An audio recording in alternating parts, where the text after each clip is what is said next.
So array of structure. Let's move to the part 2 with some different example. Here structure is book. Structure is book. The first parameter first will be char, author and title. Title यानी book का नाम और author यानी book लिखने वाले person का नाम, दोनों कैरेक्टर है। और इंटीजर में ले लेता हूं price. So we are having three thing, book लिखने वाला ऑथर, बुक का नाम और बुक की प्राइस।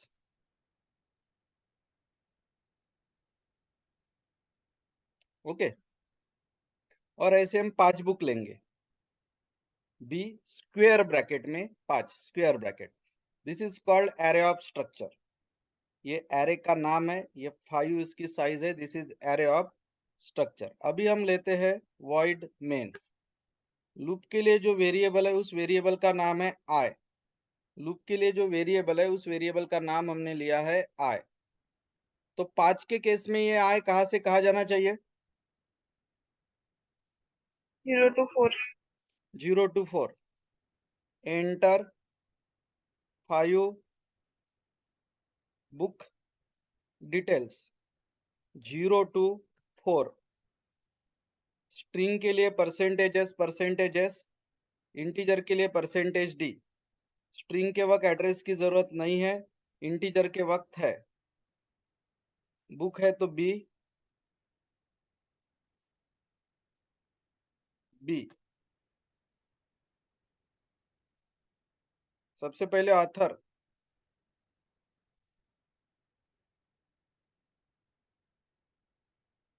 फिर टाइटल,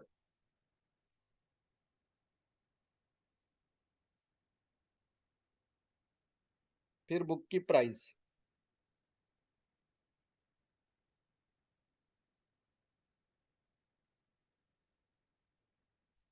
नाउ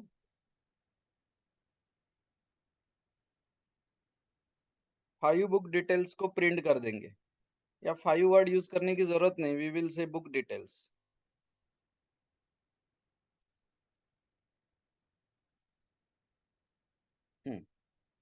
सी, ये भी 0 to 4।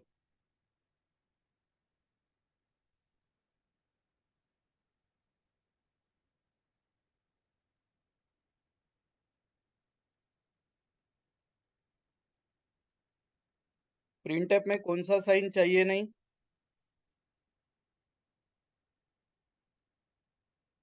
एड्रेस का sign is not required in printf. First let me run and then I will explain. कुछ तो भी गड़बड़ हुई है, देखते हैं।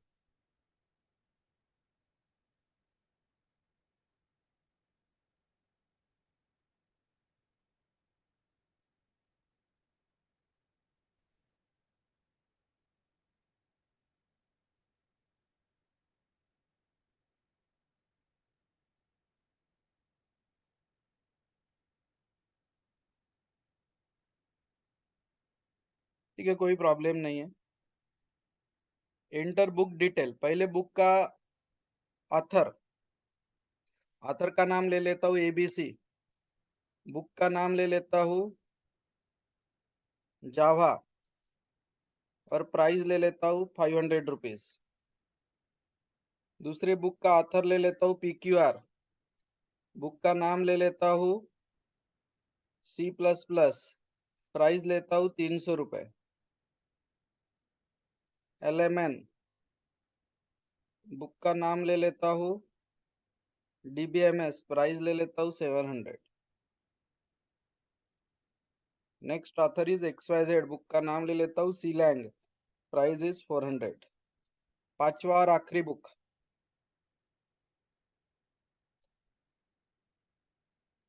नाम ले लेता हूँ पाइथन।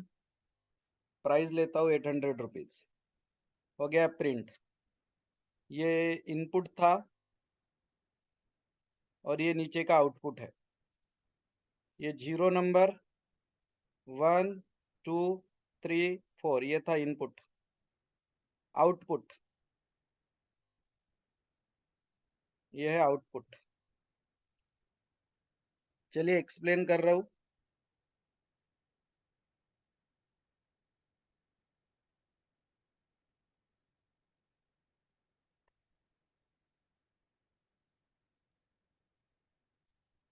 कीवर्ड है स्ट्रक्ट, टैग नेम है बुक।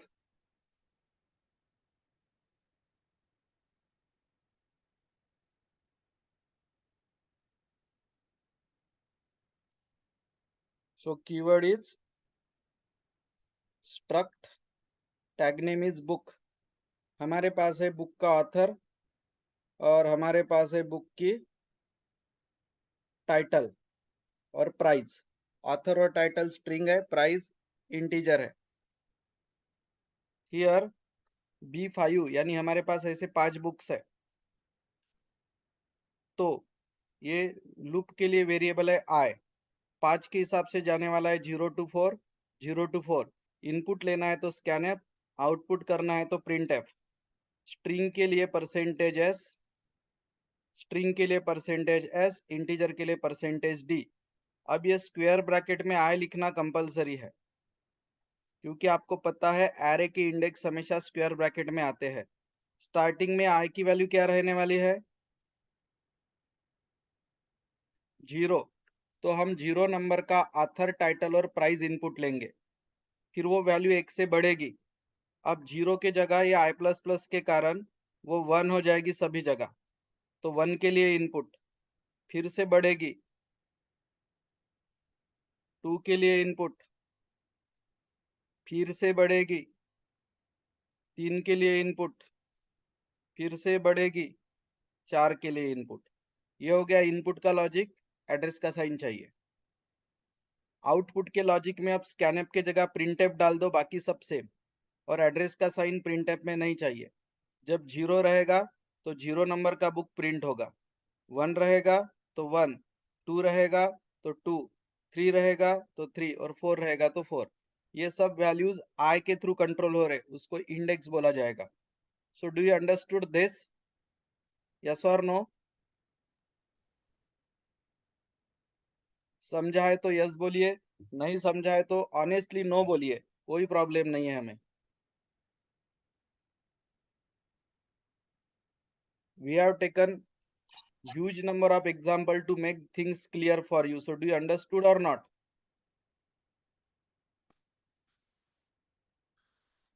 समझ में आया है तो चैट बॉक्स में यस लिखिए, नहीं समझ में आया है तो चैट बॉक्स में नो लिखिए। नो पनिशमेंट, नहीं समझ में आया तो नहीं आया, उसमें क्या है, और एक एग्जांपल लेंगे।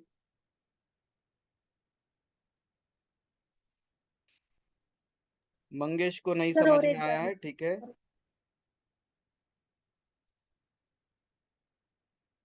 शर्वरी को समझ में आया है, ठीक है, एक बार फिर से लेता। तो आप बोलेंगे नहीं तो मुझे थोड़ी ना पता चलेगा। From my side I am taking too many examples. कोई नहीं लेता इतना, ठीक है। 4 एग्जाम्पल सिंपल वाले के लिए, अभी एरे के 2 एग्जाम्पल हो गए, ठीक है। तो नहीं समझ में आता है तो आप बोलेंगे तो मैं उसके ऊपर अच्छे से प्रॉपरली ध्यान दे पाऊंगा। चलिए ध्यान दीजिए। स्ट्रक्चर का नाम अब मैं बदल देता हूँ, कर देता हूँ EMP, employ. The name of structure is employ. उसमें एम्प्लॉय का नेम लेता हूँ, एम्प्लॉय का जॉब लेता हूँ और एम्प्लॉय की सैलरी लेता हूँ। 3 चीजें ली है मैंने, ठीक है। Job, name and salary,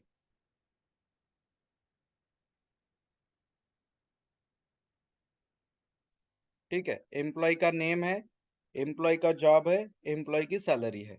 employ है तो बेटर वे मैं यहाँ पे ई ले लेता हूँ और साइज ले लेता हूँ 4। मुझे 4 एम्प्लॉय चाहिए। स्ट्रक्ट कीवर्ड है, EMP टैग नेम है, नेम, जॉब, सैलरी ये मेंबर्स है। ऐसे 4 एम्प्लॉय हमारे पास है। वॉइड मेन लूप के लिए आए, मैं बोलूंगा एंटर 4 एम्प्लॉय डिटेल्स। 4 है तो लूप कहाँ से कहाँ जाना चाहिए? 0 to 3. Loop should go from 0 to 3. ठीक है। इनपुट लेना है तो स्कैनएफ और आउटपुट करना है तो प्रिंटएफ। पहले दो वैल्यू स्ट्रिंग है, %s, तीसरी वैल्यू इंटीजर है, %d। स्ट्रक्चर का वेरिएबल का नाम है ई, तो मुझे अब यहाँ लिखना पड़ेगा पूरी जगह पे ई। यहाँ पे भी ई, यहाँ पे भी ई।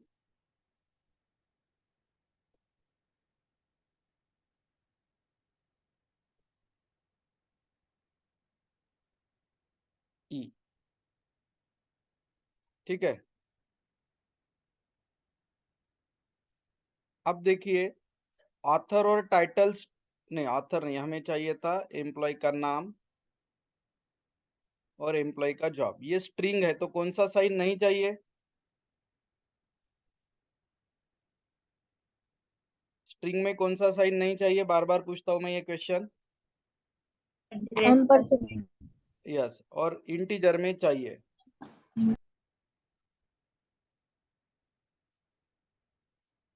सबसे बड़ा खेल है एरे में ये स्क्वायर ब्रैकेट का। स्टार्टिंग में ये लूप के हिसाब से आई की वैल्यू कितनी रहेगी? 0. तो नेम, जॉब और सैलरी कौन से नंबर के पर्सन के लिए लिया जाएगा? 0। 0 number. फिर ये आई की वैल्यू क्या हो जाएगी अगली बार? 1। तो सभी इनपुट 1 के लिए लिए जाएंगे। फिर आई की वैल्यू क्या हो जाएगी? 2। तो सभी इनपुट 2 के लिए लिए जाएंगे। और आखिरी में 4 के हिसाब से आई की वैल्यू होगी 3, तो सभी इनपुट 3 के लिए लिए जाएंगे।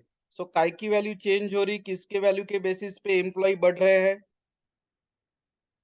आई।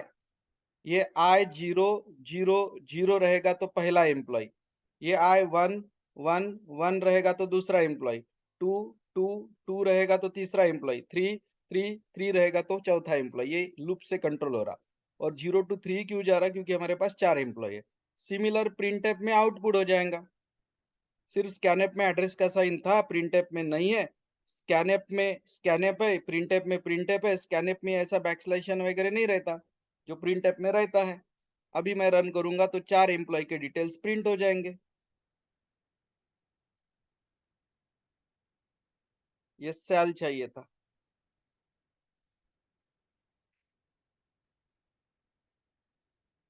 रन।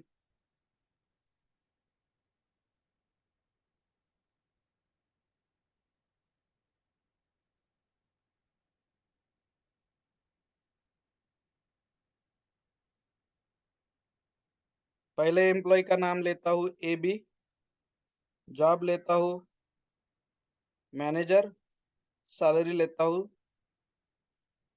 20,000। दूसरे एम्प्लॉय का नाम लेता हूँ सी डी, जॉब लेता हूँ क्लर्क, सैलरी देता हूँ 10,000। Next EF admin 25,000। आखिरी एम्प्लॉय क्लर्क 10,000। एंटर। ये आ गया output. So this is how it goes. 4 minutes we are having. Let's look after some theory.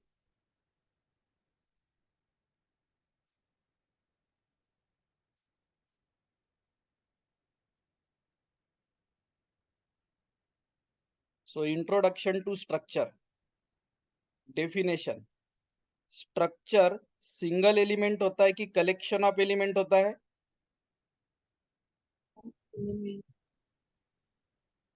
Collection of it is a collection of element, collection of data.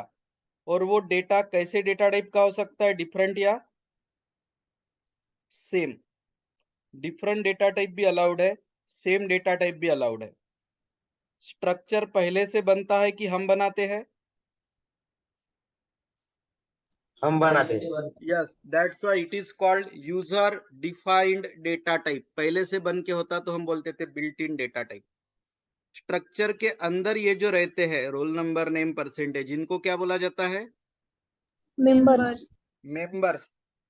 और structure को जो आप नाम देते हो ये, उसको क्या बोला जाता है स्ट्रक्चर का? Tag structure name. Name. Yes, tag name. पहली चीज, structure is a collection of element. Those element can have different data type or same data type as per your requirement. It is a user defined data type. हम बनाते हैं।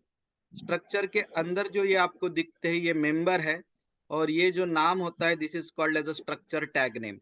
Structure की need क्यों है? जो normal data type के हम variable लेते हैं, जैसे हमने वेरिएबल लिया इंट रोल नंबर, तो ये कितने रोल नंबर स्टोर कर पाएगा? सिर्फ कितने रोल नंबर स्टोर कर पाएगा? Only one. बराबर है ना? तो मुझे मल्टीपल रोल नंबर लेना है, मल्टीपल नेम लेना है, तो क्या सुटेबल है? स्ट्रक्चर, सॉरी, वेरिएबल की एरे। एरे। अगर आप नॉर्मल वेरिएबल का यूज करते हो तो आप सिर्फ सिंगल वैल्यू स्टोर कर पाओगे एट ए टाइम। मैंने बोल्ड में लिखा है ओनली वन वैल्यू। तो फिर मुझे मल्टीपल वैल्यू स्टोर करना है, तो मेरे सामने सॉल्यूशन है एरे। वो मल्टीपल वैल्यू स्टोर करता है, लेकिन वो मल्टीपल सभी वैल्यू का डेटा टाइप क्या चाहिए एरे में? सेम। एरे में डेटा टाइप सेम चाहिए, वो दिक्कत है। अब मुझे मल्टीपल भी वैल्यू स्टोर करना है और डेटा टाइप सेम या डिफरेंट कुछ भी चलना चाहिए, तो मैंने क्या लेना चाहिए? स्ट्रक्चर। वेरिएबल में सिर्फ एक ही वैल्यू स्टोर हो पाती थी, एरे में मल्टीपल स्टोर हो पाती थी, लेकिन सभी का data type same. About two problem का सॉल्यूशन है स्ट्रक्चर। स्ट्रक्चर का पहला बेनिफिट ये है कि आप मल्टीपल वैल्यू स्टोर कर सकते हो, कलेक्शन ऑफ डेटा। और दूसरा बेनिफिट ये है कि वो डेटा का डेटा टाइप सेम भी चलता और डिफरेंट भी चलता। Choice is your. ये स्ट्रक्चर का एग्जांपल है। So this is the basic theory, definition and need. Structure का syntax, declaring and define structures का सिंटैक्स। सबसे पहले आपको लिखना पड़ता है स्ट्रक्ट कीवर्ड। ये ऊपर का सिंटैक्स है, ये नीचे का एग्जांपल है, स्ट्रक्ट कीवर्ड। फिर आपको लिखना पड़ता स्ट्रक्चर का टैग नेम जो कि है स्टूडेंट। फिर आपको अंदर लेने पड़ते स्ट्रक्चर के मेंबर्स जो कि है रोल नंबर, नेम और परसेंटेज। फिर कर्ली ब्रैकेट के बाद आपको लिखने पड़ते स्ट्रक्चर के वेरिएबल एट लास्ट सेमीकोलन, जैसे कि S1 S2 at last semicolon. ये सिंटैक्स है, ये एग्जांपल है, हमने 8-10 एग्जांपल किए हैं, तो ये आपको अच्छे से पता है। कीवर्ड चाहिए स्ट्रक्ट, उसके सामने जो नाम रहता है उसे बोलते हैं टैग नेम। कर्ली ब्रैकेट के अंदर चाहिए पूरी बॉडी, आखिरी में सेमीकोलन चाहिए। ये स्ट्रक्चर के वेरिएबल आप ऐसे ना लेते हुए आप ये सेमीकोलन के बाद भी ले सकते हैं, लाइक दिस। ये स्ट्रक्ट कीवर्ड है, ये टैग नेम है, ये मेंबर्स है। जनरली अभी तक हम क्या करते थे, ये सेमीकोलन के पहले ही लिख डालते थे S1 S2। अब आप यहां नहीं लिखना चाहते हो तो आप बाद में भी लिख सकते हो, लाइक दिस। सेमीकोलन दे दीजिए, उसके बाद लिखिए आप struct student S1 comma S2 semicolon, चलेगा। सेमीकोलन के बाद लिखना, तो बाद लिख, सेमीकोलन के पहले लिखते थे तो डायरेक्ट S1 S2 अलाउड था। सेमीकोलन के बाद में लिख रहे तो ये दो वर्ड्स आपके बढ़ रहे हैं। Last topic we will take and then we will stop in 2 minute. Structure को वैल्यू देना, उसको बोलते इनिशियलाइज करना। तो उसके 3 तरीके हैं। पहला तरीका यह है, हमने ये तरीका आज के प्रोग्राम नंबर 1 में किया। इसमें 15 रोल नंबर को जाएगा, यश नेम को जाएगा, 75.5% को जाएगा। ये आज के हमारे फर्स्ट प्रोग्राम में किया गया था। आपको याद दिलाने के लिए मैं वो प्रोग्राम दिखाना चाहता हूँ। This was the program. 101 ID को असाइन किया था, आशीष नेम को, और 5250.50 सैलरी को। दूसरा तरीका ये है, ये तरीका हमने यूज ही नहीं किया। जैसे कि S dot roll number equal to 15, S dot percentage is equal to 75.5, S dot name की वैल्यू यश, स्ट्रिंग के केस में इक्वल टू साइन देना अलाउड नहीं रहता, इसलिए मैं strcpy का यूज कर रहा हूं।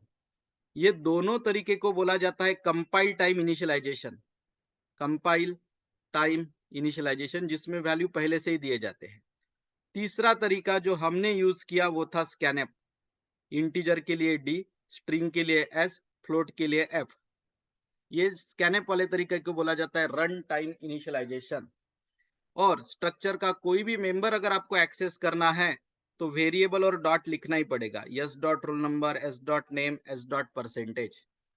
ठीक है, सो थ्योरी में हमने क्या सीखा कि structure is a collection of element, can have different data type और same data type. It is a user defined data type. Structure के अंदर जो होते हैं वो मेंबर्स है और स्ट्रक्चर का नाम जो होता है वो टैग नेम है। नीड क्या थी, तो नॉर्मल वेरिएबल सिर्फ एक वैल्यू स्टोर कर पाता था, एरे मल्टीपल वैल्यू स्टोर कर पाता था लेकिन सभी का डेटा टाइप सेम। तो फिर मुझे मल्टीपल वैल्यू भी स्टोर करना है, कलेक्शन ऑफ डेटा, और डिफरेंट या सेम डेटा टाइप भी अलाउड करना है। तो ऐसे कंसेप्ट में array was suitable. Array declare कैसा होता है, तो देखिए पहले चाहिए स्ट्रक्ट, फिर चाहिए टैग नेम, करली ब्रैकेट के अंदर चाहिए मेंबर, करली ब्रैकेट के बाद और सेमीकोलन के पहले चाहिए वेरिएबल्स के नाम। दूसरा तरीका यह है कि ये S1 S2 सेमीकोलन के पहले ना देते हुए बाद में दे सकते हैं। ऐसे केस में ये दो वर्ड आपको एक्स्ट्रा लिखने पड़ेंगे। इनिशियलाइज करना यानी वैल्यू देना, ये तरीका और ये तरीका जिसमें वैल्यू पहले से स्पेसिफाइड होते हैं उसको बोला जाता है कंपाइल टाइम इनिशियलाइजेशन। और स्कैनएप जिसमें आप रन टाइम पे वैल्यू देते हो, that is called run time initialization. Structure के मेंबर्स को एक्सेस करना है तो आपको वेरिएबल का नाम डॉट मेंबर का नाम लिखना पड़ेगा। यहाँ एस वेरिएबल का नाम है और roll number, name, percentage members के नाम है। ये प्रोग्राम हमने देखा था एम्प्लॉय का, उसके बाद ये स्टूडेंट का भी देखा था, बुक का भी हमने देखा। फिर हम गए थे एरे ऑफ स्ट्रक्चर के तरफ। एरे ऑफ स्ट्रक्चर में आप multiple student, multiple employ, multiple book, multiple product, ऐसी चीजें आप ले सकते हो, मल्टीपल। ऐसे केस में इसको बोला जाता है एरे ऑफ स्ट्रक्चर, और ऐसे केस में आपको लूप की जरूरत पड़ती है। एग्जाम्पल और सिंटैक्स, कीवर्ड चाहिए स्ट्रक्ट, टैग नेम है स्टूडेंट, मेंबर से roll number, name, percentage, structure का एरे वेरिएबल है एस और उसकी साइज है 4। 4 मतलब कहां से कहा जाएगा, 4 0 to मतलब 3. यस, 4 का मतलब होता है it will go from 0 to 3, और ये उसका मेमोरी रिप्रेजेंटेशन है। ये कौन से नंबर के स्टूडेंट का डेटा है, 0। What about this, 1। What about this, ये कंप्यूटर के मेमोरी में ऐसा स्टोर होता है, 2